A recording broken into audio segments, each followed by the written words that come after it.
Faisons quelques calculs rapides. Un avion de ligne peut voler à 925 km/h. Nos fusées s'envolent dans l'espace à 42 500 km/h.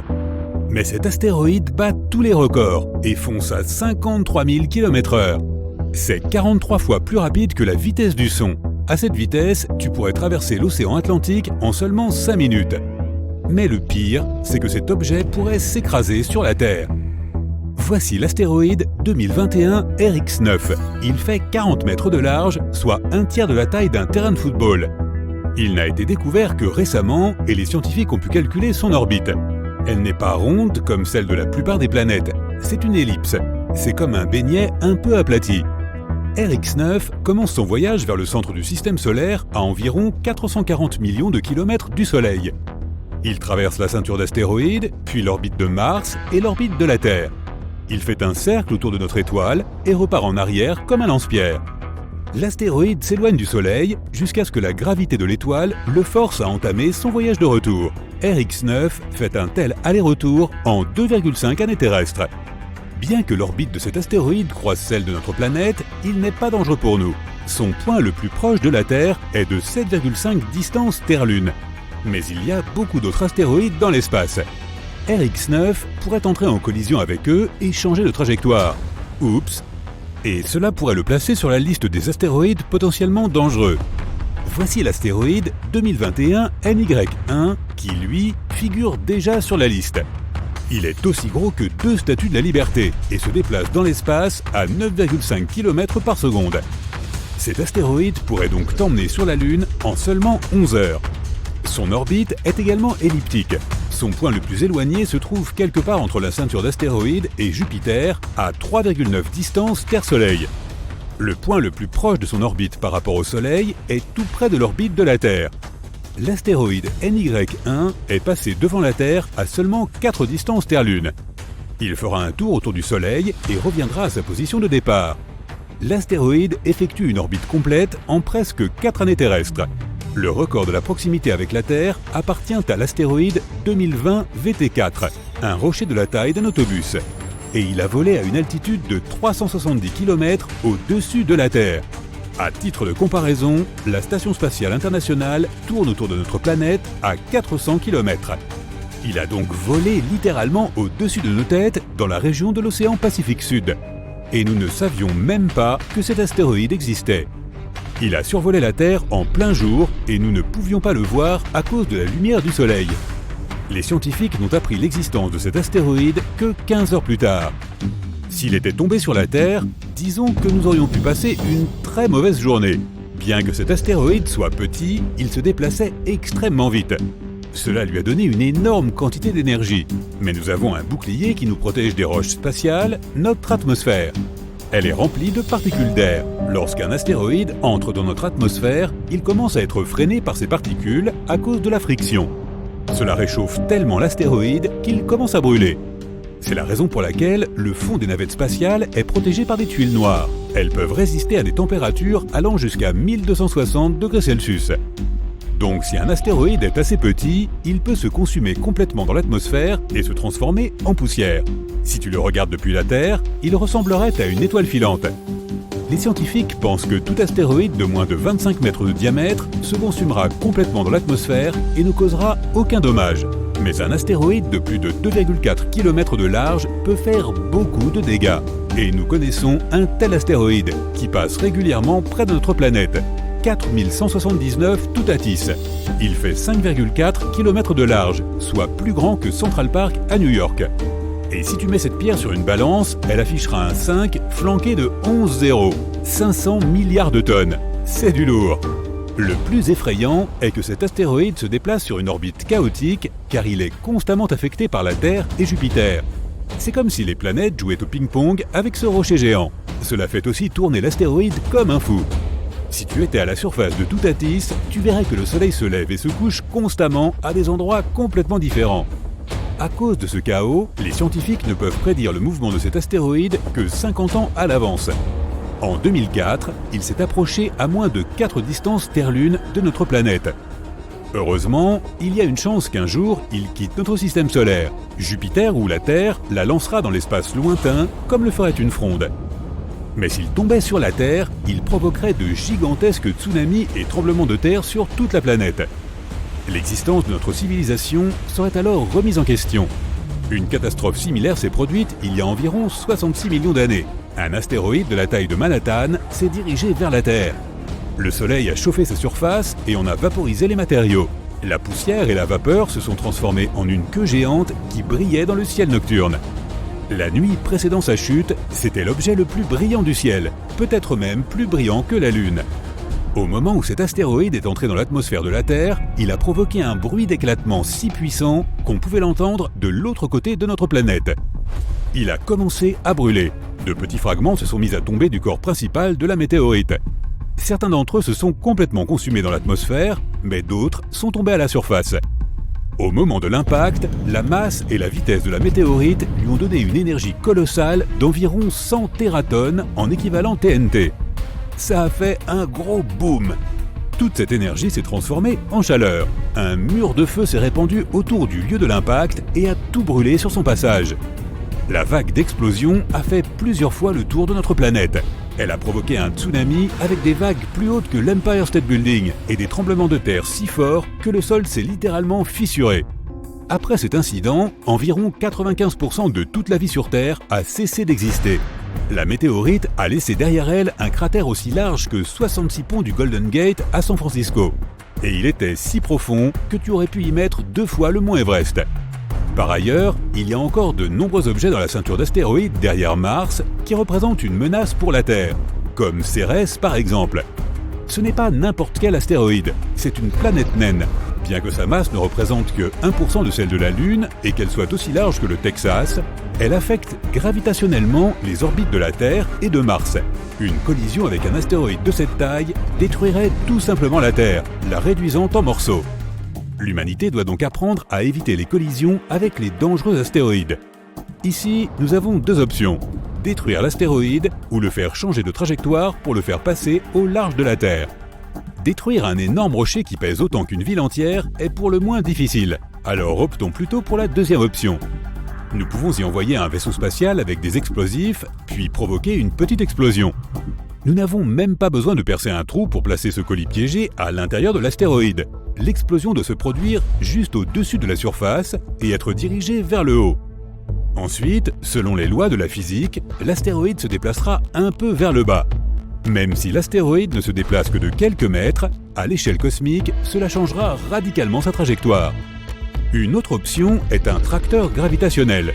Le principe est simple, tout objet qui a une masse a aussi une gravité. Même toi, tu as ta propre force gravitationnelle.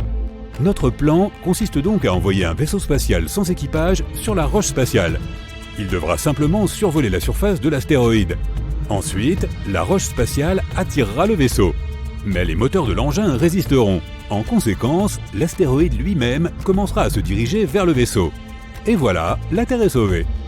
Nous pouvons aussi utiliser l'énergie solaire. Tout ce que nous avons à faire, c'est de construire une station spatiale géante pourvue de milliers de lentilles grossissantes et de l'envoyer vers le Soleil.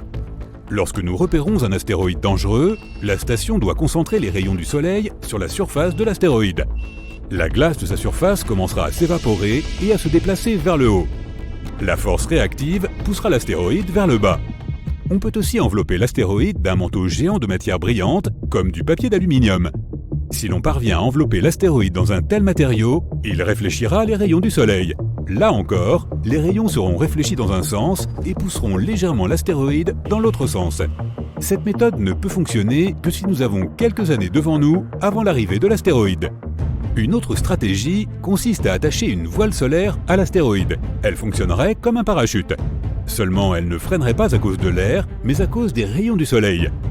Et enfin, l'option la plus simple serait d'attacher des moteurs de fusée conventionnels à l'astéroïde. Nous pourrons alors non seulement modifier la trajectoire de son vol, mais aussi le contrôler. Et si un astéroïde plus gros apparaît à l'horizon, nous pourrons utiliser la roche spatiale contrôlée comme un bélier géant.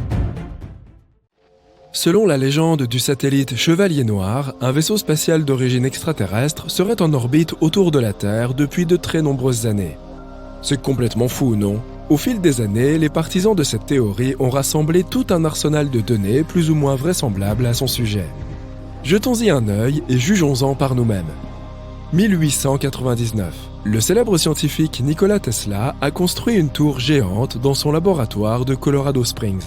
Cette tour était censée lui permettre d'étudier l'électricité atmosphérique et les ondes radio. Un jour, il a découvert quelque chose d'inattendu. La tour avait commencé à capter un signal apparemment artificiel. Au début, Tesla s'est dit que ce signal provenait de notre atmosphère. Mais il est apparu qu'il venait en réalité de beaucoup plus haut, de l'espace. Il en a donc conclu que c'est une civilisation extraterrestre qui émettait ce signal. Cependant, la communauté scientifique n'a rien voulu entendre. Même s'il respectait le génie de Tesla, il le considérait un peu comme un énergumène. Quelques années plus tard, cependant, les rapports de Tesla furent confirmés. L'inventeur de la radio sans fil, Guglielmo Marconi, avait intercepté des signaux similaires. Puis, en 1927, c'est l'ingénieur radio norvégien Jørgen Holz qui a remarqué quelque chose d'inhabituel. Lorsqu'il envoyait des signaux sur une certaine longueur d'onde, ils lui étaient renvoyés quelques secondes plus tard. Au début, il a pensé qu'il s'agissait d'un écho radio tout à fait ordinaire. Il n'est pas rare que de courtes ondes radio rebondissent entre la Terre et la stratosphère. Ce phénomène a pour nom propagation. Mais généralement, cela se produit très rapidement, environ 1/7 de seconde après la transmission initiale. Et les signaux que Holz recevait mettaient environ 15 secondes à revenir. Cela ne correspondait pas à ce à quoi les ingénieurs étaient habitués. Holz ne fut pas le seul à être témoin de ce phénomène. De nombreux passionnés de radio avaient capté et confirmé l'existence de ces signaux. Mais personne n'avait d'explication. Alors, qu'est-ce que c'était ? Tesla avait-il eu raison ? Démêlons un peu tout cela. Premièrement, ces signaux ont bel et bien existé. Ils ont été documentés par de nombreuses personnes. Mais les signaux de Tesla et Marconi et les échos de Holz ne sont pas du tout la même chose. En réalité, ce que Tesla et Marconi ont capté provenait de pulsars. Les pulsars sont des étoiles à neutrons en rotation rapide. Elles naissent lorsque des étoiles plus grandes que notre Soleil terminent leur cycle de vie. Après ça, elles deviennent des étoiles à neutrons dotées d'une impulsion si forte qu'elles se mettent à tourner à une vitesse folle. Nous savons que les ondes radio émises par les pulsars peuvent parcourir de très grandes distances et atteindre notre planète. Les pulsars n'ont été découverts qu'en 1968. Il n'est donc pas surprenant que Tesla et Marconi n'aient pas su expliquer leur trouvaille. Mais Jørgen Holz alors ? Ce qu'il a découvert porte aujourd'hui le nom d'écho à délai prolongé. C'est un concept compliqué car, en vérité, ces échos restent encore un mystère. Les scientifiques pensent qu'ils pourraient provenir de l'atmosphère terrestre, ou que ce sont les nuages de plasma du Soleil qui nous les renvoient, ou encore la Lune. Malheureusement, tout ça est encore une énigme. L'incident suivant eut lieu en 1960. Le New York Times publia un article qui disait « Un satellite silencieux non identifié a été découvert autour de la Terre, sur une orbite quasi polaire par les stations de surveillance des États-Unis. » L'identité et l'origine du mystérieux satellite, qui a été surnommé le satellite noir, sont inconnues malgré près de 2 semaines de traçage. De nombreuses personnes ont cru qu'il s'agissait du célèbre satellite Chevalier Noir. Mais, quelque temps plus tard, on a pu confirmer qu'il s'agissait en fait des débris d'un satellite ordinaire. Il fonctionnait mal et ses propulseurs l'ont envoyé dans la mauvaise direction, ont affirmé les scientifiques. Quoi qu'il en soit, toute cette histoire a entraîné un regain d'intérêt pour le Chevalier Noir. Des astronomes du monde entier ont soudain prétendu l'avoir observé. On soupçonnait presque n'importe quel objet non identifié d'être le célèbre vaisseau spatial noir. Mais jusqu'à ce moment, toutes les photos et données concernant le mystérieux satellite provenaient d'observatoires terrestres.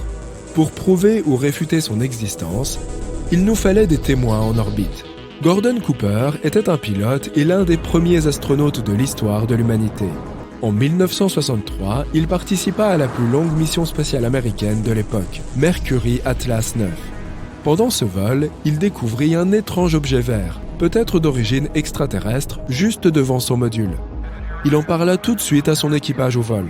NBC News en reprit l'information et essaya d'interviewer Cooper à son sujet. Mais, étrangement, les comptes rendus de la NASA et Cooper lui-même ne semblaient plus accorder beaucoup d'importance à cette découverte, comme si rien n'était arrivé.